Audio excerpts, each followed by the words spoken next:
तो भाई लोग आज हम बात करे वाला बानी इन्फिनिक्स के तरफ से आए वाला इन्फिनिक्स हॉट 20 प्ले जौन की एगो 4G फोन बा जना का दाम बा 9,000 के आसपास में। और एगो सब अच्छाई जानल जाई, बुराई अच्छाई दोनों, मतलब एमे बहुत सारा कमी बा, बहुत सारा अच्छाई भी बा। हम क्लियर भी बात बता देबी फोन लेवे के चाही कि ना लेवे के चाही। प्रमोशन वाला वीडियो ना है, अच्छाई बा रही तो लोग के दोनों समझ में आ जाए ई वीडियो में। तो चलो लोग भाई लोग फटाक से बताई अच्छाई बुराई दोनों। देखो लोग भाई लोग एमे लागल बा 6.82 इंच की एगो पंच होल डिजाइन वाला डिस्प्ले जो उनकी काफी है तो अच्छा बा। 90 हर्ट्ज रिफ्रेश रेट भी बा जो उनकी अच्छा बा, मतलब ई दाम पे सही बा। पंच होल देले बा जौन एक और हारियर वाला जौन वेरिएंट बा ओइमे वाटर ड्रॉप देले बा जौन की काफी ज़्यादा चुतिया वाला लगता, लेकिन एक और जौन फ्रंट के डिजाइन बा काफी है तो अच्छा बा कैमरा का मॉड्यूल। और साथ ही में तहार लोग के ई एगो बड़ा फोन हाथ में फील होई, कोनो छोट फील ना होई, मतलब बड़ लागे कि फोन बा जौन की सही बा भाई, अच्छा बा। कोई लोग के बड़ डिस्प्ले वाला फोन पसंद आवेला जौन आर्मी खातिर फोन सही हो सकता।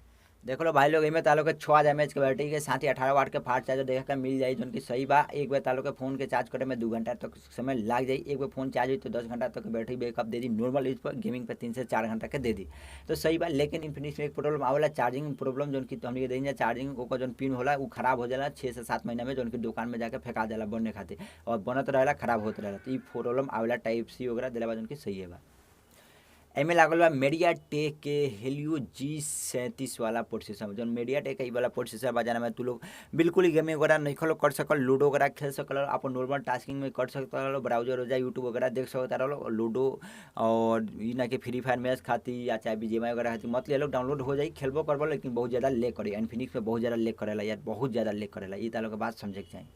देख लो भाई लोग, तू लोग इन्फिनिक्स से कैमरा के उम्मीद रखा तालो तो बिल्कुल ही गलत बा। इन्फिनिक्स के कैमरा क्वालिटी काफ़ी ज़्यादा घटिया वाला। एमे तालो के बैक में 13 MP के कैमरा सेटअप दूगो देखे का मिली, फ्रंट में 8 MP के कैमरा देखे का मिले, जना के क्वालिटी काफ़ी हद तक अच्छा बा। फ्रंट में भी तालो के इमे देता कि LED फ्लैश देम जौन की सही है बा, लेकिन कैमरा क्वालिटी काफ़ी हद तक घटिया आवेला लो लाइट कंडीशन में। जैसे शाम वगैरह हो गई बा तो धूप कम हो गई बा तो काफ़ी ज़्यादा घटिया वाला उज्जर उज्जर आवेला, फाटल फाटल क्वालिटी आवेला जौन की बिल्कुल ही क्वालिटी ना रहेला। पिक्चर क्वालिटी काफ़ी ज़्यादा घटिया वाला, तो कैमरा खातिर तो लेबे मत करिए लोग।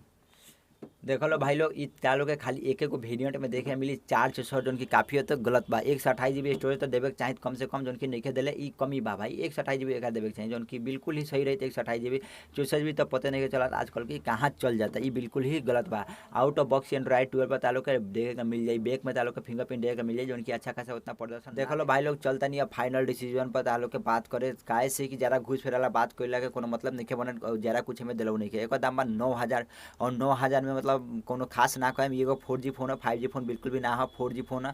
और जो भी एमे चीज दिल बा वो डिसेंट बा, कोनो खास अच्छा नहीं क्या। इन्फिनिक्स के फोन ज़्यादा दुकाने में पड़ल रहेला बनवाए खातिर, तालो के कोई बार हम बतैले बानी। तो तू लोग लेवे चाहत हो इन्फिनिक्स के फोन पसंद बा तो ले सकता लोग, तालो के ई मतलब सही रही। लेकिन हम ज़्यादा कोनो एक खास ना कहें, कई गो कलर में उपलब्ध बा, लेकिन 464 में तालो के देखे के मिली तो ई सही बा। मतलब अब तू लोग देख लो तालो के का राय बा, कमेंट बॉक्स में कमेंट करके बताइए, हम कमेंट के पढ़े के जवाब भी जरूर ही देम। और भाई लोग कमेंट जरूर ही करिए लोग। तो चलो लोग यही साथ वीडियो करते हैं समाप्त, मिलते हैं तालो से एगो अगला वीडियो में, तब तक खातिर बाय बाय। जय हिंद, जय भारत, जय बिहार।